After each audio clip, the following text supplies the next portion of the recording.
Hey, welcome to the TCO Studios and Vikings Game Plan. I'm your host, Paul Allen, and the Vikings take on the Dallas Cowboys next, and they come at the game from 6-3 games in the Big D, Dallas. And speaking of Dallas, joining us now to kick off festivities is Vikings linebackers coach Adam Zimmer. Adam hasn't coached with the Cowboys, but when his father, Mike, Vikings head coach, was a defensive backs coach and a defensive coordinator with the Cowboys, Adam and his family grew up in Dallas. Welcome to the show, and what was that like with your dad coaching with the Cowboys, you living in Dallas and being right next to the team? Yeah, it was a neat experience.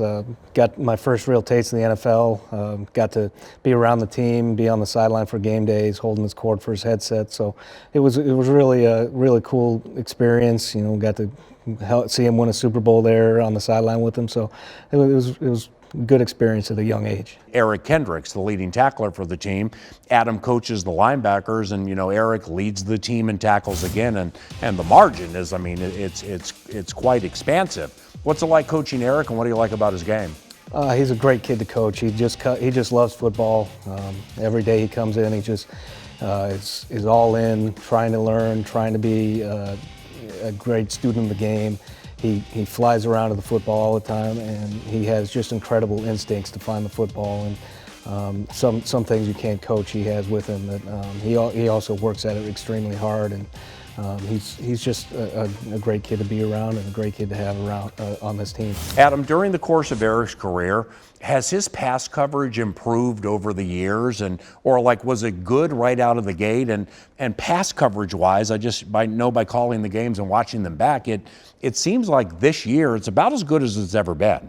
Yeah, I think naturally everybody gets better with the more experience they get. I think he's always been really good at pass coverage, and I think he's always had the ability to cover backs and tight ends and in zone coverages like we do. I think he's been a little bit more disciplined this year, and he's had a little bit greater understanding of how teams are trying to attack us with routes, and understanding that when this guy runs this, we're probably going to get something from this side, or just some things you just learn with experience, and that's allowed him to have more opportunities to get his hands on footballs and knock them down and make plays in the passing game. Anthony Barr is so big and imposing and so fast.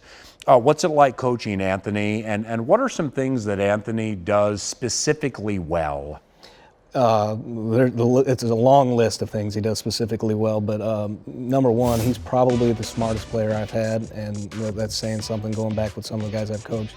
He just is really cerebral as part as the game goes, and so he can anticipate things coming and know what he's supposed to do on each play. But as far as physical tools, he's very athletic. He can run.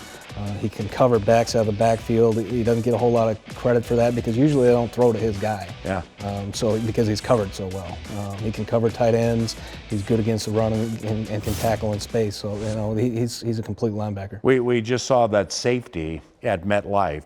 I mean, seriously, he could have taken the handoff. I mean, he was lickety split. He was right on Daniel Jones. I mean, that's the smart factor you're talking about, right? Right, yeah. I mean, we had actually had that look in practice earlier in the week, and we said if it looks like this, go hit it and go and take it. And he took that to heart. He recognized the formation, he recognized the play, and almost had a touchdown instead he had a safety, but we'll take it. Adam, in the ultimate team game, I would imagine Linval Joseph and Shamar Stephen and what they do in front of Eric and/or Anthony, Ben Gideon, Eric Wilson, whomever, having those guys in front of your linebackers, how much does that help? Oh, it's huge.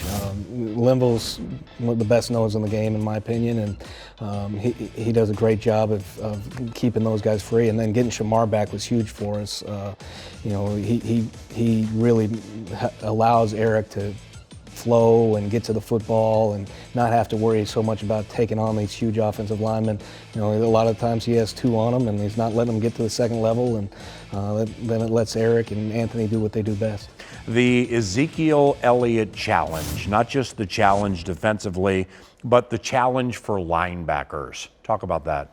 Yeah, I mean, he's a big physical back that runs hard and he runs downhill all the time. He's always falling forward. He keeps his feet moving on contact. So, you're gonna have to hit him and wrap up and bring your feet and get a whole lot of hats to the football. So it's not just a one-man, one-on-one tackle. That's why we're stressing everybody get to the football, get a gang tackle on this guy. Don't let him fall forward. So now they're in 2nd and 9 instead of 2nd and 6.